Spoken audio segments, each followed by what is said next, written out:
anayasayı her gün çiğneyen kişiler, anayasayı her gün çiğneyen kişiler meclisi de, iş düzünü de çiğnemekten kaçınmıyorlar.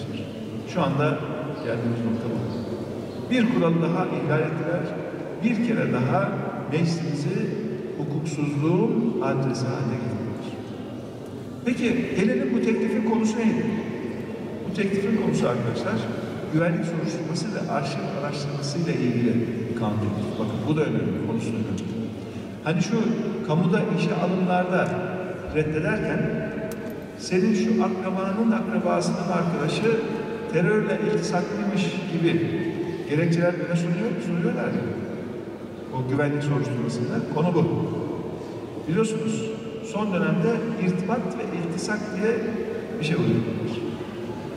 İşe almayacaklarını hop bu sefer aldı. Hop bu sefer aldı. Ve vatandaşlarımız güvenlik soruşturmalarında maalesef böyle mağduriyetler yaşadığı düşüyorlar. Bu bahaneyle ayrımcılık yapılıyor.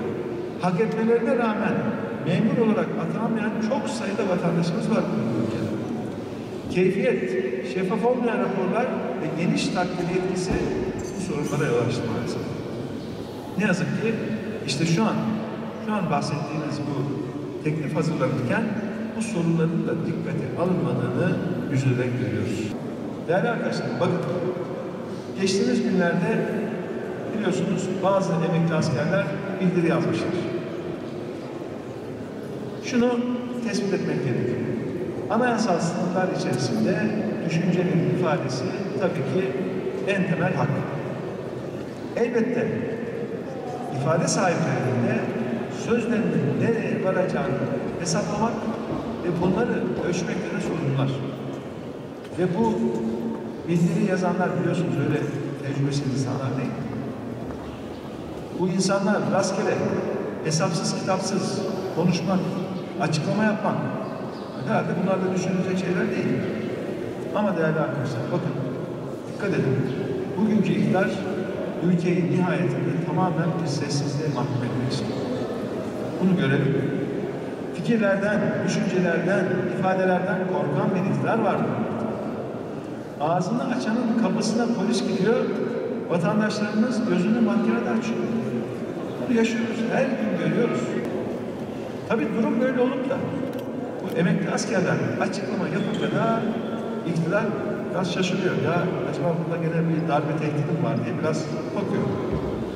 Tabii ülkeyi öyle bir susturdular ki kimse sesini çıkartamaz olur. Şunu değerli arkadaşlar kural olarak ortaya koymak zorundayız.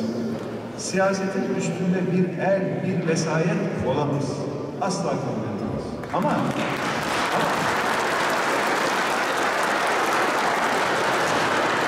Ama siyasette şu değil.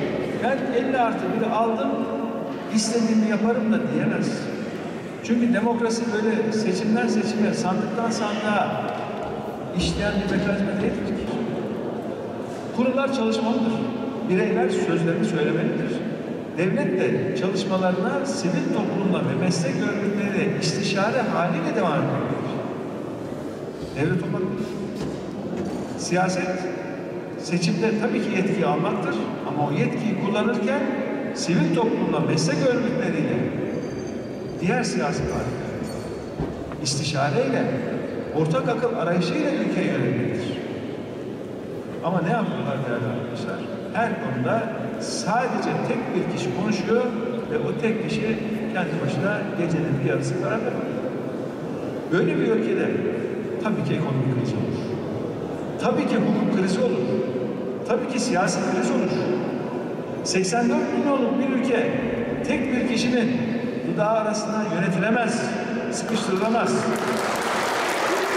Bu arada değerli arkadaşlar bakın daha dün sabah İstanbul'da bir canlı televizyon yayınına katıldım biliyorsunuz.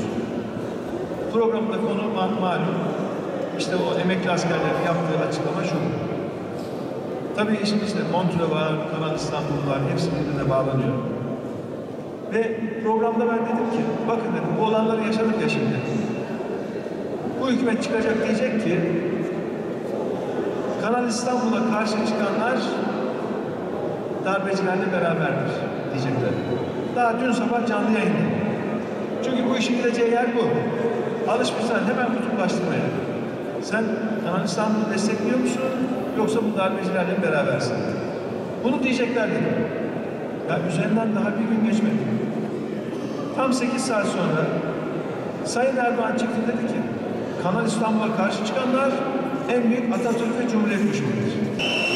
Şu lafın ağırlığına bakar mısınız ya? Bakar mısınız? Kanal İstanbul dediğiniz sonuçta bir rant projesi ya. Rant projesi. Her konuya rant gözüyle bakıyorlar. Orada gayrimenkuller geliştirecek, şu olacak, bu olacak. Biz diyoruz ki bakın henüz çevre etki araştırmasıyla ilgili tarafsız, bağımsız, düzgün bir teknik rapor çıkmadı ortaya diyoruz. Bu Kanal İstanbul'un deprem yönetimi ve güvenlikle alakalı, dış güvenlikle alakalı özellikle etkileriyle ilgili daha düzgün, tarafsız, bağımsız bir teknik değerlendirme raporu çıkmadı ortaya diyoruz. Ama Şırnak hala adalet yok.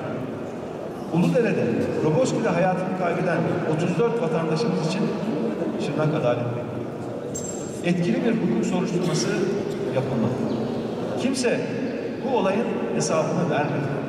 Sorunlar açığa çıkmadı. Kimse çıkıp bir özür dahi dilemedi bugüne kadar. Değerli arkadaşlar, biz artık anaları gözü yaşlı görmek istemiyoruz. Biz çocuklarımızın sokağa çıktıklarında can korkusu yaşamalarını istemiyoruz. Biz vatandaşlarımızın terör örgütünün tehdidiyle devletin hukuksuz uygulamaları arasında sıkışmasına razı değiliz. Gençleri mahkeme kapılarında adalet ararken görmek istemiyoruz. Size söz veriyoruz. Biz bu coğrafyanın çığlığına sağır kalmışız. Bu topraklarda yapılan Türkçe ağıtların yansısını Ankara'da yüreğimizde taşıyacağız. O ağıtları, acıları dindirmek için elimizden gelen her türlü çabayı da sonuna kadar göstereceğiz.